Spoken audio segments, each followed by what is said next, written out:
Oh, and another goal for Super Eagles.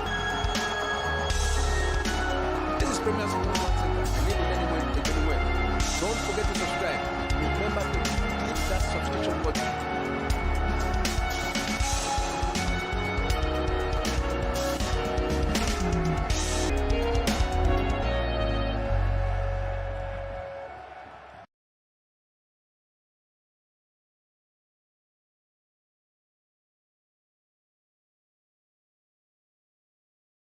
Oh, and another goal for Super Eagles. This is Premier Sports Center. Leave it anywhere, take it anywhere. Don't forget to subscribe. Remember to click that subscription button.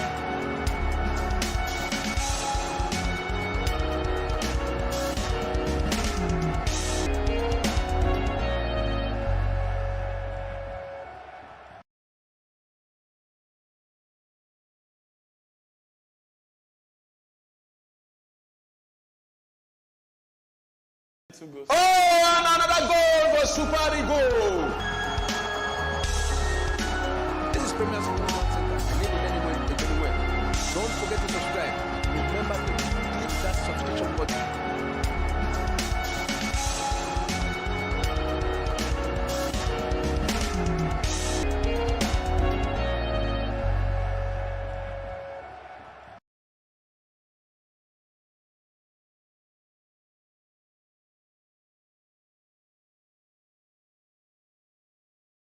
Oh, and another goal for Super Eagles. This is Premier Sports Center. Leave it anywhere, take it anywhere. Good evening, viewers, and welcome to Talk Sport Today, your go-to football production show for all the latest insight, review, and preview. I am Ademola Solomon, and I'll be your host for today.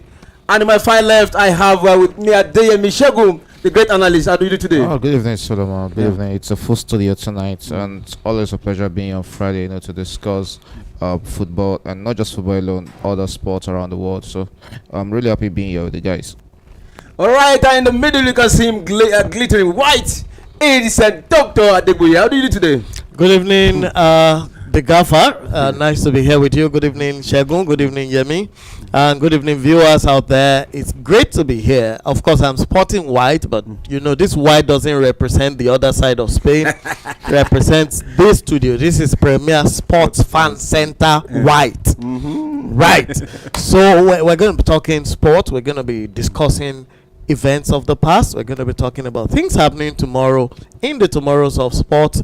And we're going to give you some highlights into what will likely come up over the weekend. So be expectant. Get your pen, get your paper, and you may just hit the lucky number from tonight. All right, and in my immediate left is Afolanya Adeyemi. You can add Joseph to his name. How do you do today? After what? It's Afolayan. Afolayan. It's Afolayan. Please, you can't do an AK-47 to shoot my son. So, Okay. so good to be here. Interesting show. Mouth-watering, rich, and the viewers will be entertained at the end of the day. All right, and today we have a packed show covering all the major headlines in the world of football. Let's start with one of the biggest talking points this weekend, and is Ademola Lookman penalty miss through Gasparani controversial press conference. It has been all over the media. A lot of people have been saying their mind, and let me start from my far left. Shego, what's your take on this? Well, just an unfortunate incident at a day whereby Ademola Lookman came back from about, I think, a month or 2 months injury, and just for you to come back into that, that big backlash from your manager, even in the press conference. I think that is what even made everything worse. Yes, there've been arguments in different quarters that probably Ademola shouldn't have taken that penalty.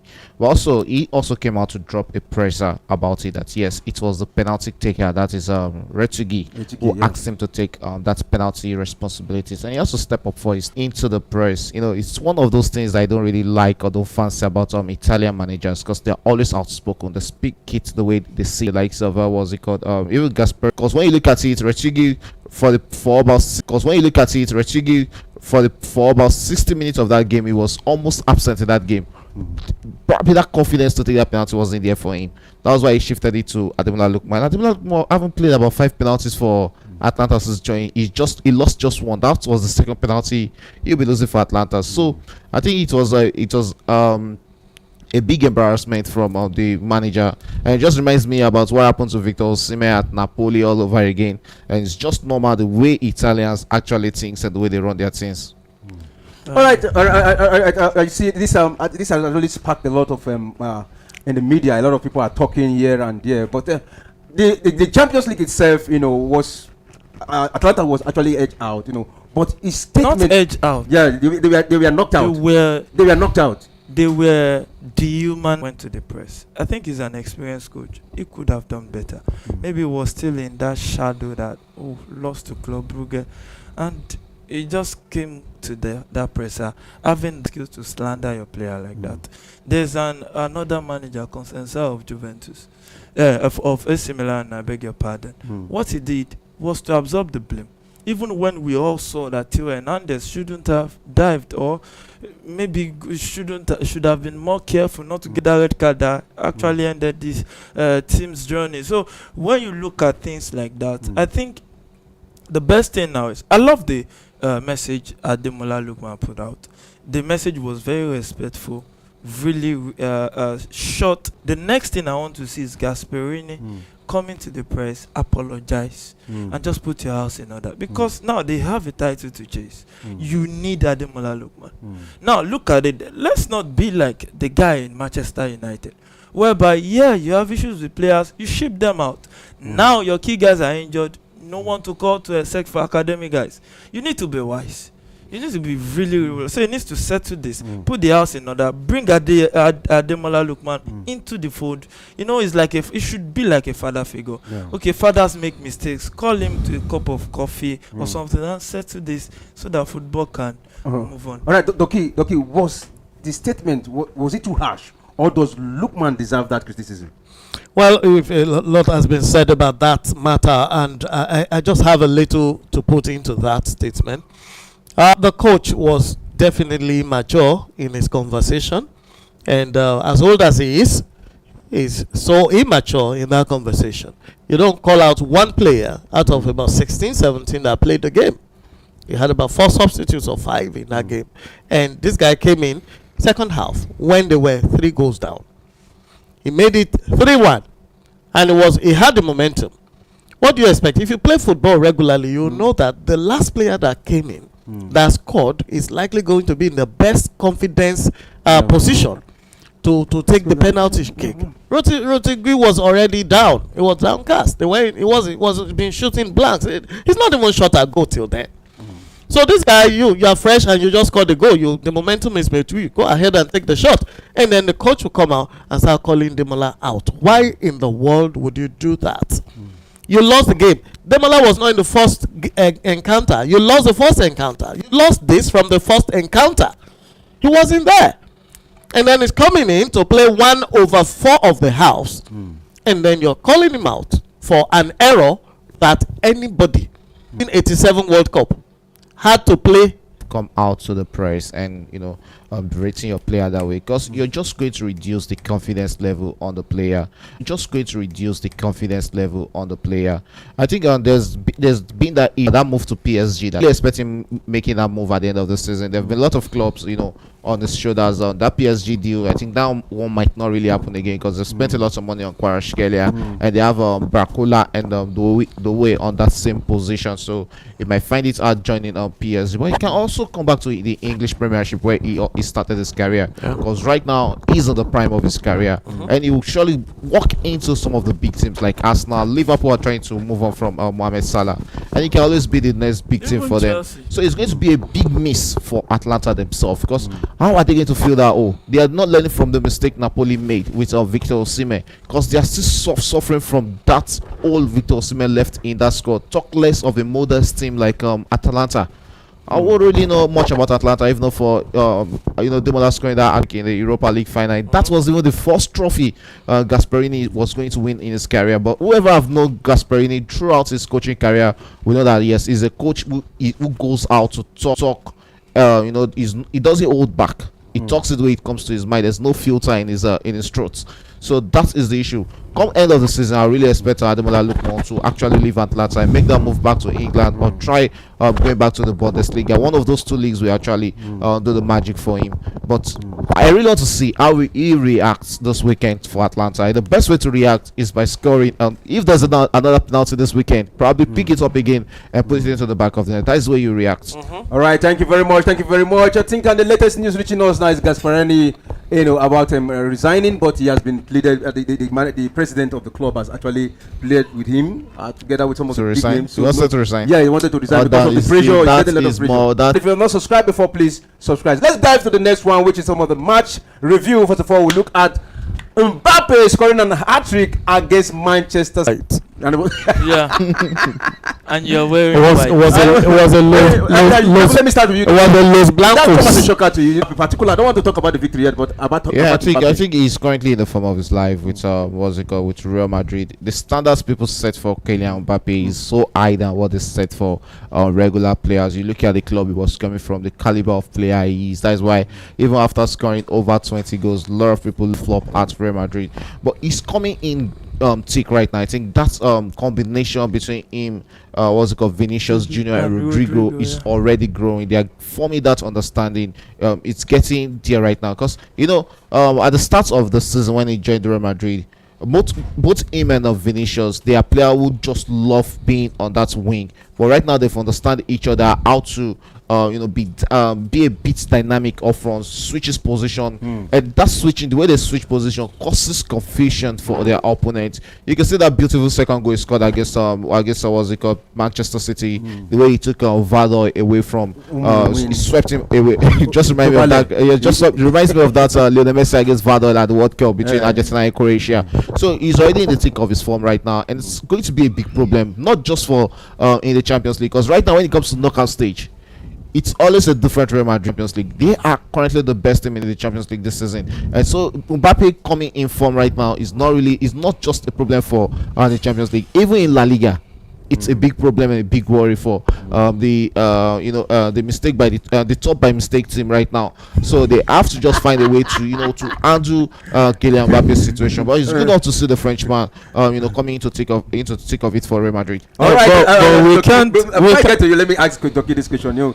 As Mbappe fully transitioned from being a Real Madrid's problem, because I remember in one of our discussions it was looking like one of the problem, because at the point Real Madrid was shattered when Mbappe came in.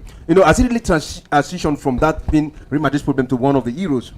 Now you look at Mbappe critically. If you looked at the role he played for PSG for several years, he wasn't playing as a hatchet man. He wasn't playing from the center. He needed space. He had to run. So Mbappe's game is always from the flanks. He prefers to play from that position.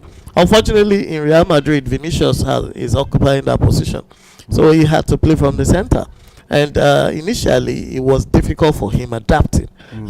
For Vinicius playing from his traditional role, but after so many games, I think he's played about 19 or 20 games with them now. He seems to have adapted to the center, and he seemed to be creating the goals. Even when they lost against Barcelona, he was the one that scored the first goal. They lost 5 goals to 1 to 5. So I'm sorry, it's 1. Okay.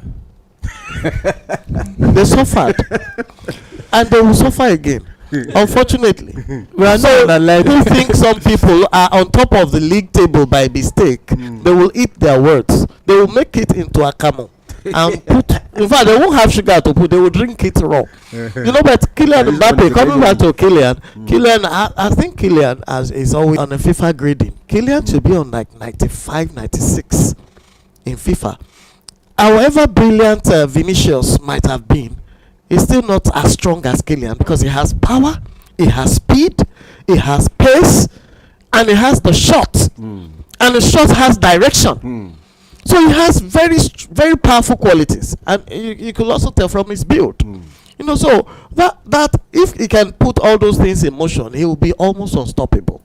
You will have to need tactics to slow him down or to stop him. What Baccas. You need tactics like offside trap, things like that.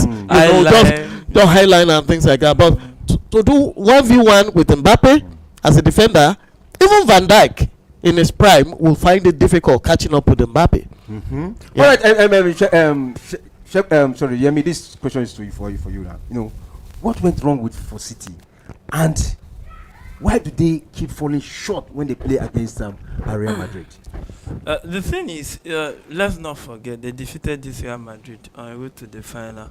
They won in 2022 or thereabout. Or is it 22, 23 or thereabout? 22, 23. 2022, yeah. Yeah. So now, when we look at this, it is a team that won 4 Premier League back-to-back. Premier League will stretch you. Won a Champions League in between. So the players, many of them are burnt out. They've given a lot. I won't want to use the word too much. So this kinds of season we always spoke. It is a normal thing in football. So now it's happening to a team like Man City. We've seen the shocks they've brought in. Without Mamouche, they might have not won the Newcastle game. So when you look at it, and let's just reduce the praises on Real Madrid. They defeated the dying Man City. That the defense had lost confidence. You can see all the defenders, they are low on confidence at this stage. We saw the first goal, a defensive error.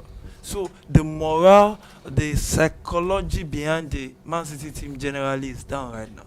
But when you look at Madrid, yeah, Mbappe is shining, but Madrid is not the Madrid that we expect them to be yet. Best, we see the way the way they build up play. Yes, it is improving, but they are not there yet. They are not there yet. So I still think that Mbappe a good addition, but I think maybe for me it will be better for Vini to go to the right and leave that left for Mbappe. Because Real Madrid than what Vini is doing. Vini just runs into spaces, try to pass. He's been wasting a lot of chances. He has not been as clinical as Mbappe will be in that position. So especially when you are number 8 on the table, you are not checking the skin the first 4. I understand. You cannot reduce the position. Yeah, I understand too. All right, to our viewers, let's see your comments in our comment section about Kylian Mbappe, Real Madrid, Man City. Whatever your thoughts are on those topics, let's see it in our comment section what your thoughts are. And again, another part of the weekend review, you know, another loss, another drop of point, not loss this time around, another drop of point for Liverpool against Aston Villa. The match ended 2-2. Was it a surprise to you? Oh, it wasn't really one Aston Villa can be or other Unai Emery. They are always on the antidotes to you playing highline football or you playing fast-paced football. They know how to calm those teams down. And you have to look at the signings Aston Villa has made this January. They're fantastic signings. Melen up front, getting Marcus Rashford, getting the Sassy on loan, and also getting Asensio on loan. These are fantastic players they've gotten, and these are quality players that can take the quality also to Liverpool. If you watch that game, you'll see that they were not out of pace against Liverpool. They could have even won that game. And for Liverpool, they have to just look at that young man, Darwin Núñez, and I hope at the end of the season they will come back to that game, because one game Arsenal will always go back to last season, which actually cost them the league, was against Aston Villa, not getting that victory against Aston Villa. But this time around, it's advantage Liverpool. They have about 7 points ahead of the second place team. And they have a lot of experienced players on their side who has won the league, who knows what it takes to win the league. Is it Mo Salah? Is it what's it called, the McAllister, a World Cup winner? Is it Alex Arnold that you talk about? These guys have that quality. Yes, you can't go on to win the next 30 matches. Even Arsenal is not going to win the next 30 matches. Probably if there's a team called Manchester City in the form of their life behind Liverpool, then Arne Slot might, be a bit scared. But looking at it right now, I think the league is still Liverpool's zone to lose. Everybody will still drop points. That is normal. That is why it's a marathon league football. So I wasn't really surprised that they played out a draw against Aston Villa. What I'll really be surprised in is if Chelsea get a draw against Aston Villa tomorrow. All right, Yamite. Does that call for a cause for concern? Seeing Liverpool dropping points, I think this is not the first time. I think the two previous February approaching match. Salah has been relied on, so he will begin to lose some steam. He's 32, so and when you have a Núñez firing blank, it's not the best. Yeah, he has been better this season, but maybe better from the bench. But when you look at Liverpool, you will now begin to talk about what we said at the beginning of the season for the depth of the squad.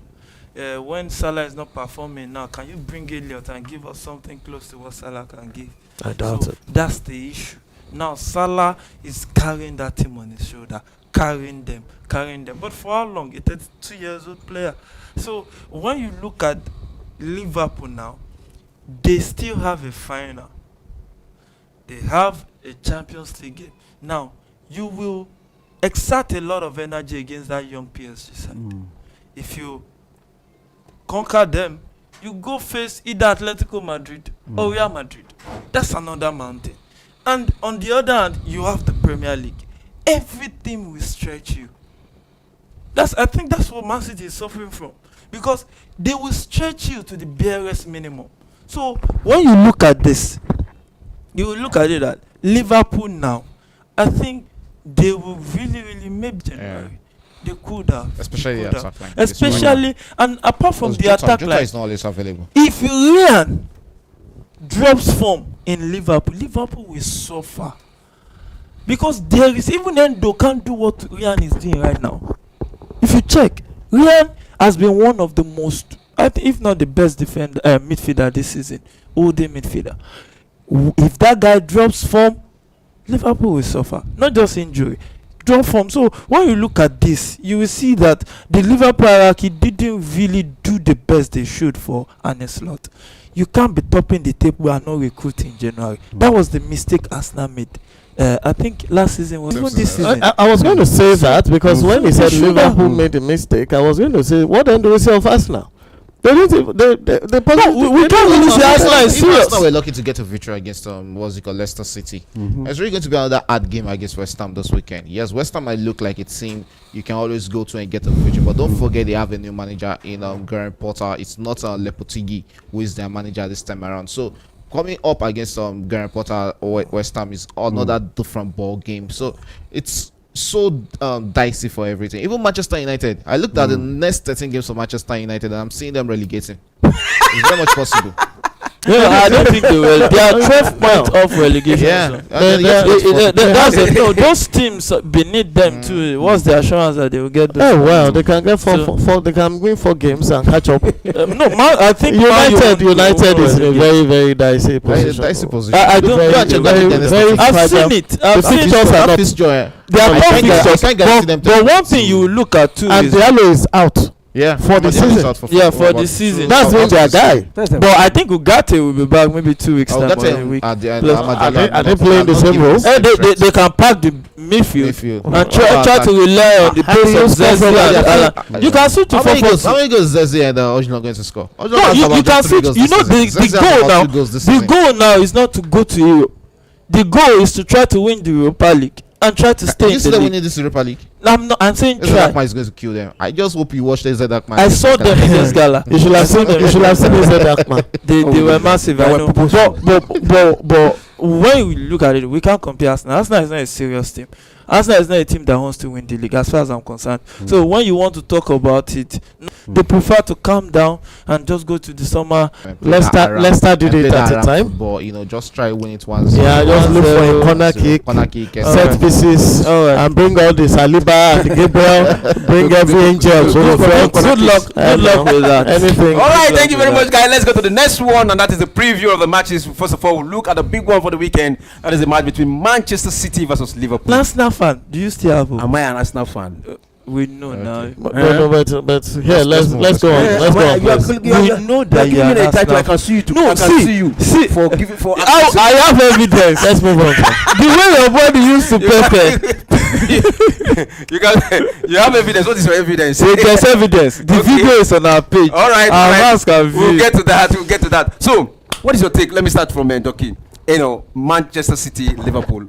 Also as we analyze, Manchester City, Liverpool. That's going to be. It's very difficult to predict that match because City has to come back, and Liverpool has been on a downward swing. However, Liverpool must pick up. So it becomes a fierce battle for Liverpool to use City that is not strong now. It's buy one get one free they've been doing, and they may want to take advantage of the offer right now that is available. However, surprise. But I don't see the City's surprise defeating or taking 3 points from Liverpool. They might spin a draw if the surprise is well articulated. But with the last outing they had, being knocked out of the league, of Champions League, how about the confidence of their players? Would they say have enough confidence to go forward? Is Alvinho? For me, Haaland has totally lost it. He's possibly playing at 60% of himself presently, and the midfield is just down. Look at Lewis in the midfield. What's he doing there? Is he going to? And then Gundogan are just trying to put the stones. They're just trying to make things work, just maintain. But they may spring a surprise. However, it might be a draw. I think I'll go with Barrister's prediction. I don't really see Liverpool winning that game against Manchester City, because we're talking about a wounded Manchester City this time around. Fortunate for Manchester City, they have what's it called, the young man Omar Mamouche, who they can depend on to cause a lot of troubles against Liverpool. And when you look at what's it called, Arnold this season, I think he has really not looked that fantastic. Being defensively, he hasn't come out good for Liverpool. Yes, when you look at attack wise, it might have dropped 1 or 2 or more assists this season. But going one-on-one against Mamouche is really going to be a big problem for Alexander Arnold on that day. So I really don't see that battle. It's going to be a battle of the Egyptian pharaohs on that day. Mo Salah against what's it called, Mamouche. But I don't see Manchester City getting a victory against Liverpool. Liverpool either victory or draw in that game. But to me, the way I'm looking at it, I think yes, Liverpool are going to lose. They're going to drop 2 points that day. All right, it's going to be advantage Arsenal. Okay, so advantage you. Arsenal to be advantage. As far as I'm concerned, Liverpool will win. Okay, wait. Arsenal cannot win that league. That will last now. Yeah, mate, calm down. I'm calm. I'm calm. But Arsenal will not win. The question for you, I want you to answer now. What technical battle are we going to watch that day?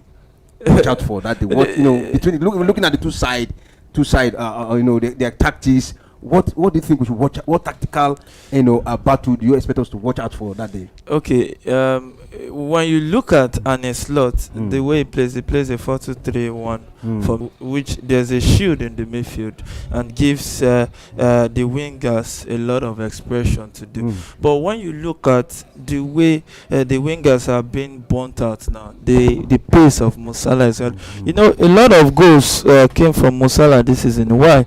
Because actually, when you see Ryan, due to dirty job in the middle, most of the time, next up, Salah makes the run, drives in, get that goal, get a penalty or something like that. But when you look at them now, they are beginning to tire out. Fatigue is setting in. So I don't see Salah with that pace right now. So I think it will only be a wise decision by the coach to be a bit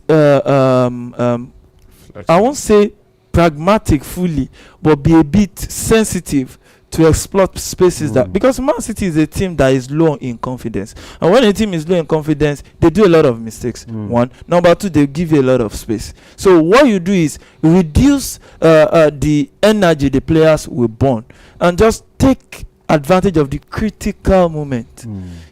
Man City now will want to make a statement, because if they win this game against Liverpool, it changes the direction of their season. Because the confidence, football is first psychological than what you do on the field. Because now, when you defeat Liverpool, the morale will be high, the confidence will be back. You've just defeated the one that has been topping the league table, I think maybe from the beginning of the season. So when you see Man City, I think Guardiola will come out. We want to attack. It's their home ground, Etihad Stadium. They hardly defend there, no matter what. It's just the philosophy of the coach. So they will come at Liverpool. Liverpool in turn, if Liverpool comes out to attack fully against Man City, they will tire out, because they don't have the pool of players Man City has. Look at it. I think about 4 new players for Man City this January, and Liverpool didn't recruit. So when you look at that game, Liverpool have the edge based on current form. But there is a fatigue team called Liverpool right now. So they can't expect to keep burning out that kind of energy they started the season with. If they continue like that, they will ship in goals massively. If you check that game against Aston Villa, you will see that their recovery rate was very low. Aston Villa lost a lot of chances. They could have won that game, apart from now Nunes losing that game at the end of the day. So the game will be very interesting. A lot of goals. All right. Will City bounce back or will Liverpool turn things around? All eyes will be on Sunday. Massive showdown at the Etihad. But Liverpool will win. All right, to our viewers, if you think Liverpool is going to win, let's see it in the comment section. And if you think Manchester City will win, also you can drop it on the comment section. So, still on match preview, another big match to look forward to is Aston Villa Chelsea. With the Blues, let's bounce back. Let me take the lead in this, so people can respond. Let them start preparing their arsenal. Aston Villa will pepper Chelsea. See, is that analysis or bad belief? Let me finish, because I know that you guys. I just asked you a question. I know. Is that analysis? He asked you to analyze. Let me you the first left and right first. No, you said you should analyze. That's bad analysis. Aston Villa will pepper Chelsea. Do you know how Aston Villa plays right now? Those guys play like, there was a time. There was this club that used to pass so much like that. They just pass and pass and pass. I think it was Brighton and Hove. At a time, about 3-4 seasons ago, they will pass and pass and pass forever, and you will not touch the ball. They will be in your quarters, and you will not be able to touch the ball. That's how Aston Villa plays now. You see 3 or 4 of them in a zone, and they're just passing, and Chelsea is just going to be looking. Of course, Jackson will be dancing. Jackson is. We know he will be dancing away from the field. He's not on the field. He's not listed. You can't even play Nkuku. The only strikers for Chelsea now is guess who? Number 5, Adarabioyo. That's the only person that now scores for Chelsea. Is that the one that will go and face the Watkins and the rest of them? So for me, if you have money and you want to put it on that game, don't say I'm a Chelsea fan. We are blue. Even Yemi and Shegun will not put their money on Chelsea for that game.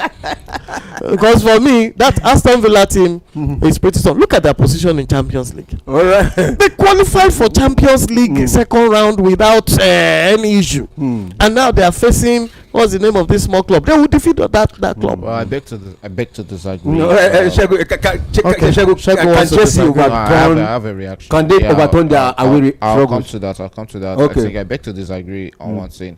When it comes to the UEFA Champions League, it's a different ball game from the league. Yes, because cup football is different from the way you approach league games. When it comes to Aston Villa against Chelsea, yes, I know against all odds. Chelsea are against all odds right now. Everybody will think that yes, there's no Madueke, there's no Jackson for this encounter. No but this dancer. are the kind of games Chelsea actually get a victory over. The first leg when Chelsea got that victory against Aston Villa, I think 2-0 if I'm not mistaken in that game. Nobody expected Chelsea to get that victory.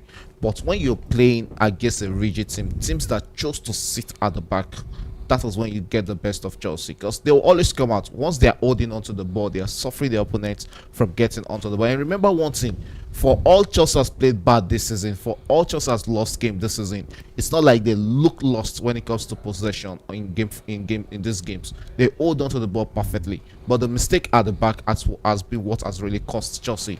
And that's why you look at the goalkeeper and you look at our striker, the one we can't really depend on for goals. But I expect Nkuku to come in. That confidence, he needs that confidence booster. I think I've seen the 2 games he has played, and now he should be able to get into the shape of reality for Chelsea. So at the end of the day, it might be a draw, but it's advantage Chelsea. Chelsea will get a victory over Aston Villa tomorrow.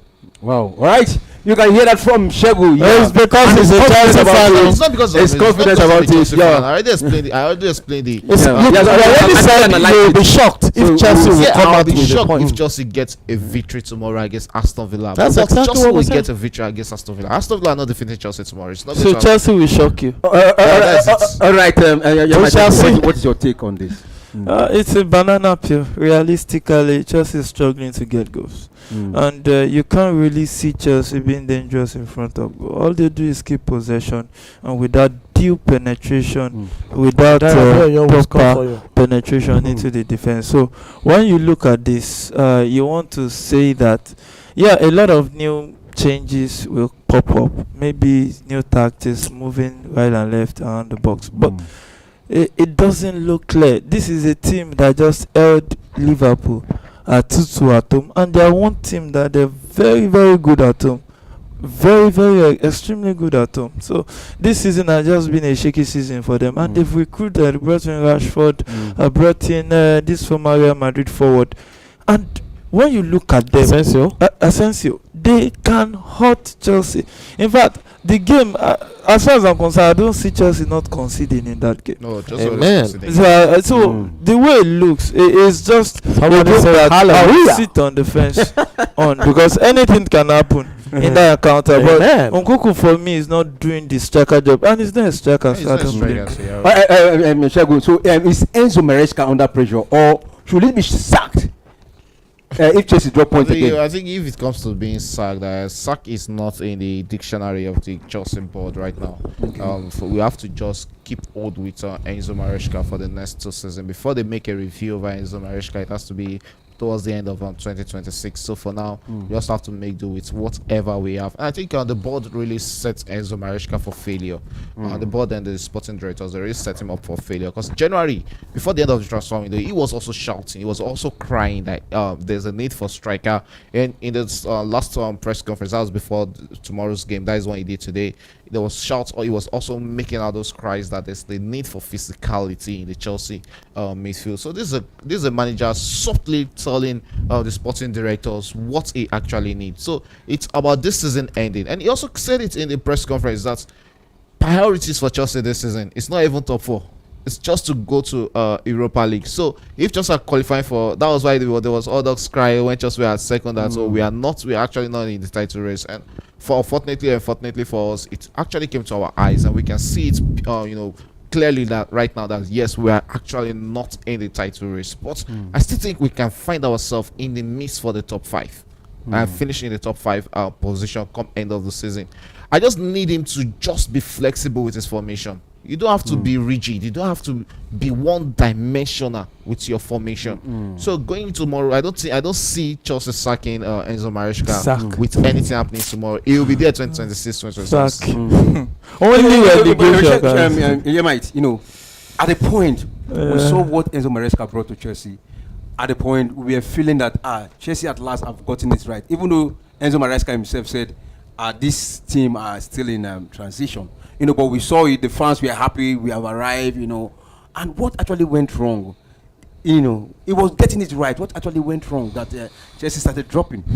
You see, when you try to prosecute a battle with boys, when they don't go mature, if they don't grow up to become men, they will fizzle out. That's what is wrong with Chelsea. These guys, they lack experience. Many of them, the games are swallowing them up. And it's very, very obvious.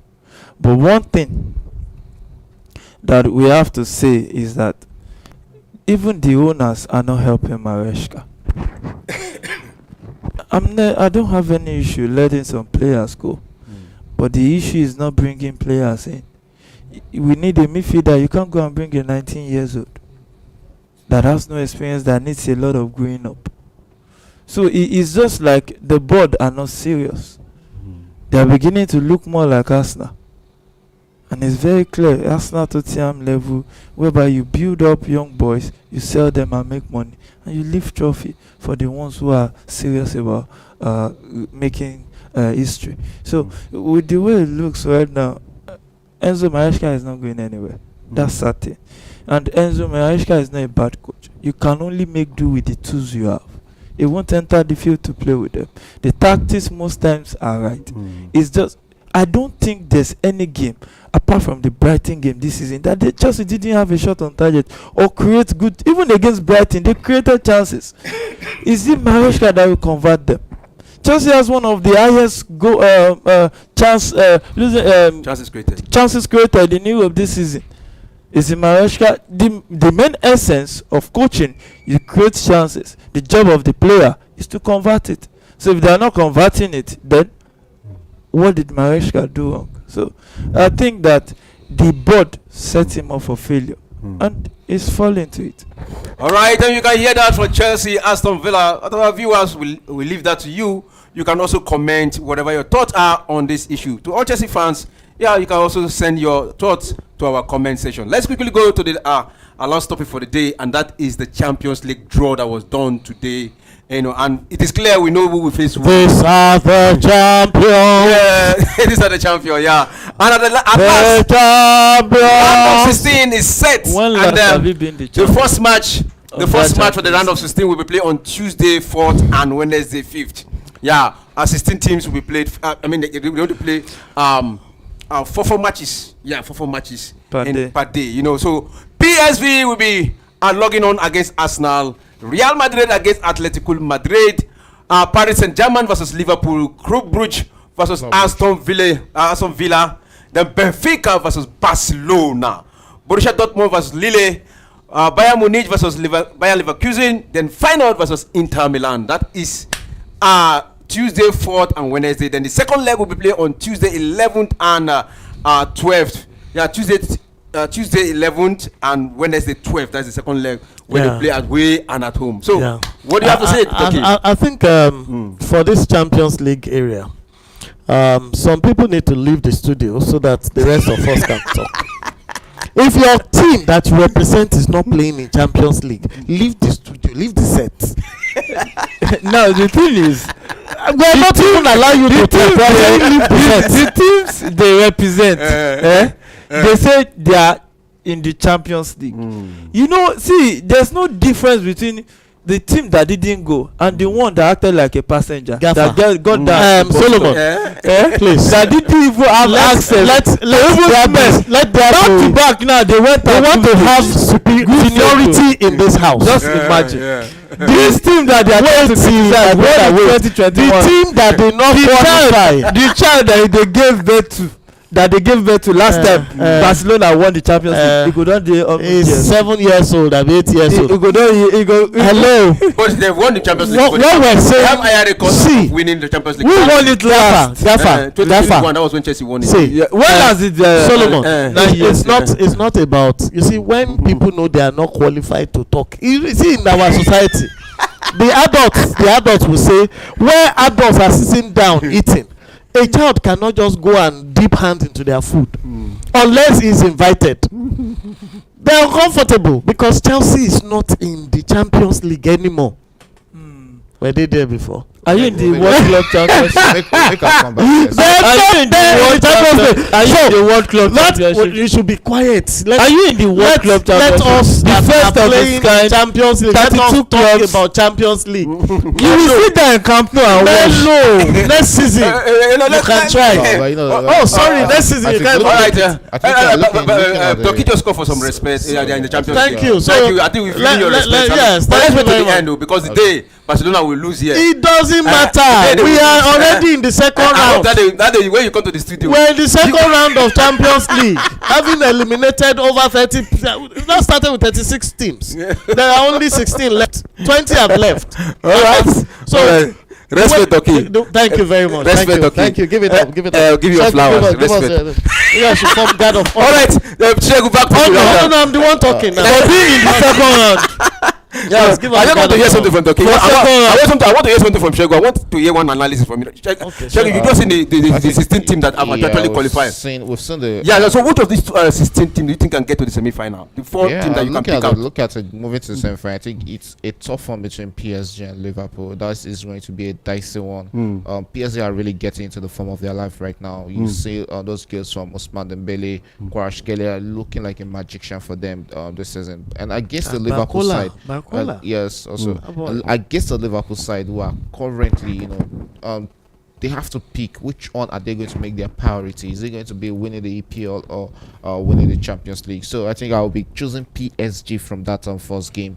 Aston Villa against Club Brugge. That is another tough one, but I'll go with the Belgium side, Club Brugge, to qualify from that one. Real Madrid against Atletico Madrid. It's going to surely, it looks more like Real Madrid will get a victory in that one. PSV against Arsenal, another tough game. We saw PSV against Liverpool. How much they took Liverpool in that encounter. And day when Joan Bakayoko is in the form of his life, he's a menace against any team. And this is an Arsenal side who have lost some of their formidable players. If some of those players are not back, and it's unlikely they'll be back, because there's no way Bukayo Saka will be back for that game. There's no way Kai Havertz will be back for that game. So I think it's going to be a dice one. It looks like it's going to be a slim one for Arsenal to qualify against PSV. Any of these two teams can actually qualify on that role. Barcelona against Benfica. Yes, I think I'll go Benfica. Barcelona getting it straight to the quarterfinal, but they don't have to underrate Benfica, because they can also be dangerous against any opponent in that line. But Dortmund against what's it called, Lille. Yes, Dortmund should get through. Bayern Munich against Bayern Leverkusen. It's a German affair in that one. Bayern Leverkusen should qualify ahead of Bayern Munich in that one. We also have Feyenoord against Inter Milan. Inter Milan should get a victory. And looking at it, I think the Barcelona side of this draw is actually easier. There's an easier route for Barcelona to walk their way through to the final. If they're not making it to the final this season, I think I'll really be surprised, because they are actually in the form of their life. They're playing fantastic football, and those young boys are actually understanding each other. But we don't win the Champions League, it's another question. All right, all right, okay. Did you hear that analysis? Four teams that you think can get to the final. Yeah, To the quarterfinal, sorry. to the quarterfinal. Yeah, 4 teams. I think Liverpool, Arsenal, and Bayern Munich, then Real Madrid. I think they can get. For me, this season will be a learning curve for Barcelona. I'm not joking. I'm not kidding. It will be a learning So curve. you're not picking Barcelona to the No, quarterfinal. I don't see them crossing. Okay, you're fighting for. So yes, on a more serious note now, we don't expect Barcelona to make the quarterfinal from a Chelsea angle. Not semi-final. I said Quarterfinal from a Chelsea angle. However, I said semi-final. The Barca team we have now defeated Benfica recently. Okay. I think 5-1 or something. And 5-4. There's They almost defeated that was the second leg. The first leg Barcelona. they defeated Benfica. Okay, so it's like it's a situation where you have Barca's opportunity to get Champions League, and they are not on the Madrid side. Atletico, Real Madrid, and PSG have been like albatross to Barcelona's moving forward, and they are not on their side. Now on the side they have Benfica, they have Arsenal, they have. No, Arsenal is not on your side. Arsenal is not even on our side. Okay, so they have these other guys, Aston Villa and the rest of them. So I think it's an opportunity for Barca to come through, and I think Real Madrid will edge out Atletico Madrid. It will be tough, because one of those encounters, Atletico is going to likely draw or win one of the encounters. The second leg might determine the game. Okay, because Atletico is going to pack the bus and they're going to look for breaks. So it's going to be tough for them. The last game they played against Madrid ended up in a draw. It was a tie. And it's usually like that for them most of the time. But Real Madrid has a way of edging them out, just last minute. PSG Liverpool. PSG may go ahead and surprise Liverpool, although it will be difficult. The challenge I have with French clubs is that they are more physical than most other teams. They are usually very physical. They play hard football. Of course, the refereeing in Champions League may give the other teams an advantage, when they get too physical. But PSG has a very good chance against Liverpool. But Liverpool, with all the hype and all the rest of them, over 2 legs, it may be difficult for PSG to edge them out. Leverkusen, Bayern Munich. I'm giving it 100% to Alonso. Leverkusen will go through. We defeat Bayern Munich. Yes. Yeah, he knows how to on get 2 those legs, results. He they knows how will. to get those results. On 2 legs, yes. The last encounter they had was a tie. But And it was at Munchen. looking at the leg of the draw, I think the leg of the draw. Now, sorry, before I finish, the Aston Villa Club Brugge. Aston Villa will likely edge Brugge out. The Emery factor. The way Club Brugge will defeat them. the Emery factor. The leg of the draw for Barcelona. I think if they don't get to the semi-final, I think Hansi Flick should be sacked. Because if you look at the leg of the draw that I'm seeing, you've made Benfica with the shoot, and the next one is either Lille or Dortmund. So they should defeat those teams and they will either meet either Bayern Munich, Leverkusen or Inter Milan. So they can fancy their chance, but I still think that at least up to semi-finals. The squad is according to your really young. analysis. Yeah. We want to win the league. We want to win the Champions League. Thank you very much. All right. Thank you guys for coming to the studio. I think that is how far we can go for it. It has been a pleasant. So how about we play in the Europa League and Conference League? Oh, Europa! We are not part of the old issue of it. Are we taking Europa? No, I'm not taking Europa. I'm not taking Europa. Is Chelsea in Europa? Yeah, in Conference League. Oh, which one? We also play against Copenhagen. Which one is that? That is Conference Is that League. Europa? Doki don't know Conference Europa League. is number 2 on the European table. Is the Conference League is number 3. The one they created for losers. Alright, no problem. But you played in it last Chelsea season. Chelsea qualified Europa for League. Like Europa League. now. Yes, now you Not lost out conference. in the group Not stage. conference. Last season, Now, I'm talking about Conference League here. No, it's not conference. Yes, now Europa has been there forever. Uh, I don't